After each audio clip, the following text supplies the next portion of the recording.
हाय दोस्तों, कैसे हैं आप सब। मैं तो एकदम फिट हूँ। उम्मीद है कि आप सब भी ठीक होंगे और आपके भी ठीक होंगे। आज मैं बताता हूँ आपको पर्सनल एक्सपीरियंस इको स्पोर्ट्स के एसी के बारे में। इको स्पोर्ट्स का एसी का जो सिस्टम है वो ऐसा है कि समझ लो एक तालाब है बहुत बड़ा और एक छोटी सी मछली है। अब उसे पकड़ना तो इम्पॉसिबल ही है।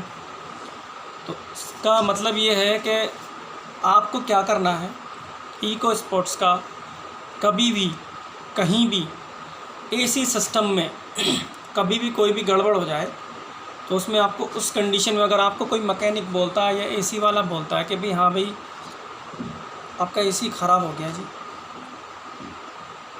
तो सबसे पहले तो उससे पूछें कि भाई ख़राब क्या हुआ है। और वो अगर कहता कि गैस लीक हो गई है तो ठीक है, गैस डाल दो आप। लेकिन इको स्पोर्ट्स के अंदर सबसे अहम बात यह है कि इको स्पोर्ट्स के अंदर बाहर की गैस काम नहीं करती है। उसमें कंपनी की ही गैस काम करती है, बाहर की गैस उसके अंदर काम नहीं करती है। मतलब काम करेगी ज़रूर लेकिन वो प्रॉपरली कूलिंग नहीं दे पाएगी। ये मेरा पर्सनल एक्सपीरियंस है, मैंने खुद करा हुआ है इको स्पोर्ट्स के अंदर। और मैं जब यहाँ यूरोपा एक है ओखला फेज़ 2 में, यूरोपा कार केयर के नाम से, तो ओखला फेज़ 2 Z41 के नाम से है, तो उसमें मैंने इको स्पोर्ट्स का एसी किया था। तो उसमें हमारे जो सीनियर थे, वैसे तो वो सीनियर नाम के ही थे खैर, पर सीनियर जो थे वो उन्होंने क्या किया, बगैर सोचे समझे एचपी स्विच चेंज कर दिया। ठीक है जी, अब उन्होंने एचपी स्विच चेंज कर दिया, प्रॉब्लम देखी नहीं, एचपी स्विच चेंज कर दिया कि जी इसमें दिक्कत है। कि वो हल्का सा कपड़ा टूटा हुआ था तो उन्होंने सोचा एचपी स्विच ख़राब होगा।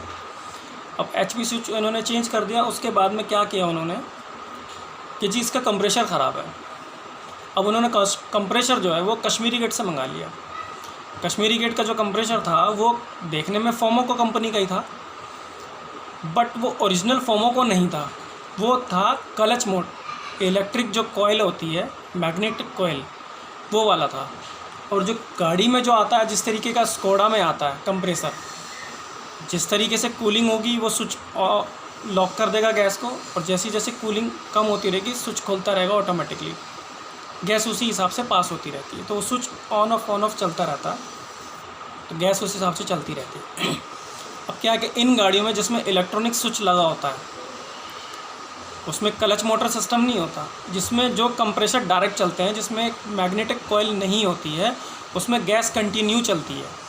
उसमें क्या क्या ऑटोमेटिकली जैसी कूलिंग बढ़ेगी स्विच लॉक हो जाएगा, जैसी कूलिंग कम होगी स्विच अनलॉक हो जाएगा। तो उस कंडीशन में चलता रहता है। अब क्या होता है कि फिर कंप्रेसर हमने बाहर से डाल दिया लाके, अब कंप्रेसर काम नहीं करता, हम स्विच ऑफ करें और थोड़ी देर के बाद ऑन करें तो एसी चिल्ड बिल्कुल, लेकिन चलते चलते फिर वो चिल्डिंग जो है सब ख़त्म हो जाती थी।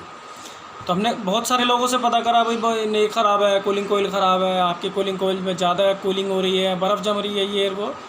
तो इस कंडीशन में अब 3-4 दिन हमें लग गए। फिर मेरे एक दोस्त हैं, मैंने उनसे पूछा कि भाई ऐसे ऐसे फोर्ड इको स्पोर्ट्स में दिक्कत आ रही है। तो बोले क्या क्या किया आपने, किस हमने इसका कंप्रेशर डाला है कि आपका कंप्रेशर जो है वो काम नहीं करेगा, इसमें कंपनी का कंप्रेशर ही डलेगा, फोमो का कंपनी का कंप्रेशर डलेगा, और वो भी इलेक्ट्रिक वाला डलेगा, मैग्नेटिक कॉइल क्लच वाला नहीं डलेगा इसके अंदर, वो काम नहीं करेगा क्योंकि उसमें उतनी वोल्टेज नहीं आती है। और दूसरी बात कि वो एक अलग चीज़ है, ये एक अलग चीज़ है, उसमें उतनी वोल्टेज नहीं आती है ताकि कंप्रेशर जो है वो ट्रिप हो जाए। उसमें सिर्फ उतनी वोल्टेज आती है कि वो कंप्रेशर को ट्रिप नहीं करता, वो सिर्फ स्विच को ऑन ऑफ करता है। स्विच जो होता है वो 9 से 10 वोल्ट लेता है, कंप्रेसर लेता है 12 वोल्ट। तो इस कंडीशन में क्या होता है कि स्विच जो है वो ऑन ऑफ तो चलता रहेगा लेकिन कंप्रेशर नहीं होता। अब हमने वहाँ से कंप्रेशर चेंज करा दिया कंपनी से, तो कंपनी से कंप्रेशर हमने जैसे ही चेंज कराया, कूलिंग बिल्कुल वैसी फर्स्ट क्लास हो गई, कोई भी दिक्कत नहीं उसके अंदर, ना कोई एचपी स्विच चेंज हुआ, ना उसमें। उन्होंने ये भी समझाया कि भाई अगर आप कंपनी का कंप्रेसर डाल रहे हैं तो आप गैस इसमें कंपनी से ही डलवाएं, बाहर से गैस ना डलवाएं।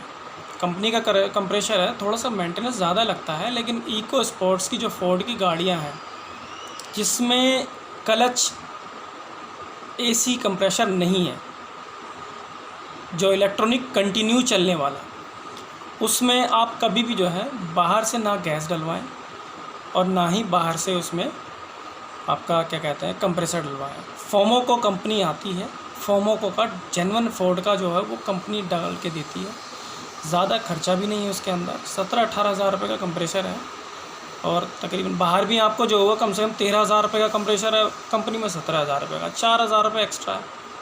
गैस का खर्चा बाहर आपका तकरीबन 1000-1500 ले लेता है और कंपनी में जो आपका 2-2.5 हज़ार रुपये, तो यानी कि 5-6 हज़ार रुपये खर्चा आपका एक्स्ट्रा। लेकिन 5-6 हज़ार रुपये खर्चा जो हो कम से कम आपका 5 से 7 साल चलता है।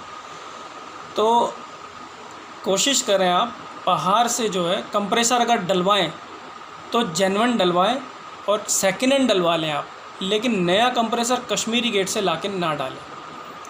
कश्मीरी गेट से आप डालेंगे तो वो आपको क्लच वाला मिलेगा, इलेक्ट्रॉनिक वाला नहीं मिलेगा और वो काम नहीं करेगा उसके अंदर, ठीक है। आइंदा से आप ध्यान रखें। और इको स्पोर्ट मतलब फोर्ड की बड़ा कोई सी भी गाड़ी हो जिसमें इलेक्ट्रॉनिक्स कंप्रेसर है, इलेक्ट्रॉनिक ही डालें, क्लच वाला ना डालें।